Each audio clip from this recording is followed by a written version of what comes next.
If a team you have worked closely with was sitting here with the interview team today, what are three things they would say you do really well, and what is one thing you are working on? I believe the first thing that a lot of people pick up on is that I'm very natural in the teaching environment. I found my teaching voice very early on, and this is something that professors and mentors took note of, that I'm very comfortable in what I'm doing. I'm very confident as a teacher, and that allows me to shift and change with my students on based on the kind of day that we're having, because I'm confident in what I'm doing. So, hey, are we having a lackadaisy day? Let me adjust so that I can meet you halfway. Or are we having a day where we can't sit? Let me adjust so this time we're gonna get up and rotate stations. I'm really good at working on the fly, which is really beneficial because I'm natural in the setting. I'm comfortable with what I'm doing, so if I have to make a little shift, that's completely fine with me, as long as my students are getting what they need. Then I would also say that they would say that I communicate really effectively. I don't like any conflict, so I would rather let's be open and honest right now and sit down and talk this through so that there's nothing sitting unsettled. I would rather let's work something out, let's meet in the middle, let's communicate, talk this out.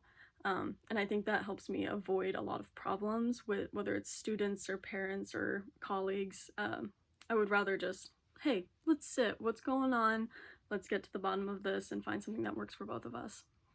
And then I think that also plays into that they would say I'm a very dedicated person. I really care about teaching. This is a field where you have to care about what you do. You have to have that dedication, which allows me to really follow through on what I'm doing. I'm dedicated to teaching to my students. I'm going to adjust to their specific needs. I'm going to try to be the best educator that I can be so that they're getting the best education that they can possibly have. I'm never going to not try on something. I'm always going to get there. I'm going to give my 100%. There's nothing that's ever under 100% coming from me. And playing into the dedication, I think they would say that I'm too hard on myself. When a lesson doesn't go exactly how I planned, even though, yes, I shift and I adjust to make up for those things, I still will go, oh man, I'm so sad that that didn't work out in the lesson, that my students weren't connecting with that. I really thought that they would, but hey, you adjusted to that. So not being so hard on myself that, yes, it didn't go exactly how you planned, but it worked out in the end. Your students got the education that they needed. You got through the lesson, you made improvements. So not being so hard on myself that things don't always go to plan, but you still did the best that you could, and you still got those kids what they needed. Talk to us about the best collaborative experience you have encountered. What made it great? What did you learn from it that you would hope to bring to your first teaching experience in our school? My best collaborative experience would have been my first mentor at Gomez Elementary. It was a second grade classroom. There were a lot of disabilities in the class, a lot of students on behavioral IEPs. We had 2 vision impairments, TBI as well, and ASD. So 25 students, and a lot of them had specific needs that needed to be met. So she really helped me learn how to adjust my plans so that I'm meeting everybody's specific needs. And it seems very overwhelming at the time, but she helped me see that, hey, you provided this for this person, but that actually would benefit all 4 of these students on IEPs. So you don't need to individualize even more. Now that's already helping 4 of them. So just learning of like, hey, sometimes these things connect and sometimes they don't, and you have to adjust a little bit more, but she really helped me learn how to plan and adjust around all of that so that I'm meeting every student's needs so that they're getting the education that they deserve. And along with that, she had a very strict classroom, which people think is crazy, that I'm always like, she was my best mentor, but she was really strict. Because it helped me see that I like to have fun as an educator, but there also needs to be boundaries so that my classroom isn't out of control. I've also had a mentor who had a classroom that was out of control all the time, and that drove me crazy. So she helped me find that, yes, you can have fun, but here are the boundaries, and our voice doesn't go above a level 3 or whatever when we're doing this activity. So setting those hard boundaries so that my students don't cross them, but hey, we're still allowed to have fun. I want you to have fun when you're learning. So that was really valuable stuff that I will definitely be taking into my teaching.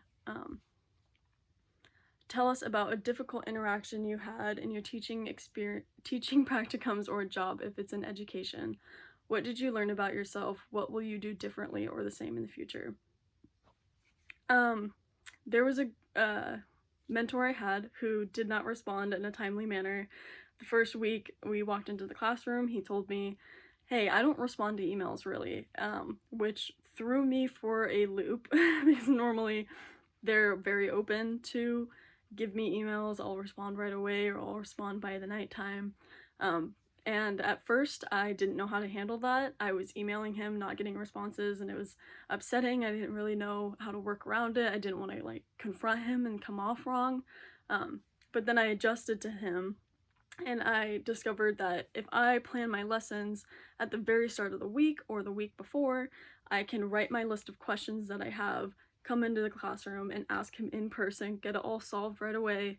So this was me like using my communication of, hey, instead of like making a problem here and being frustrated about it, I'm just gonna go in, I'm gonna plan what I need, and I'm gonna ask my questions and get it done in person so that I can communicate and just get to the bottom of it rather than letting it stew.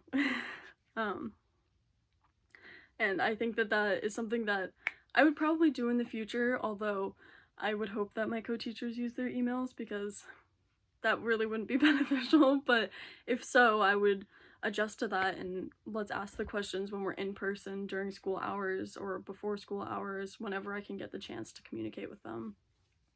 And then after the formal interview, what questions do you have for the interview team? What is one open-ended question you would ask the interview team that would get them to open up about their school/team?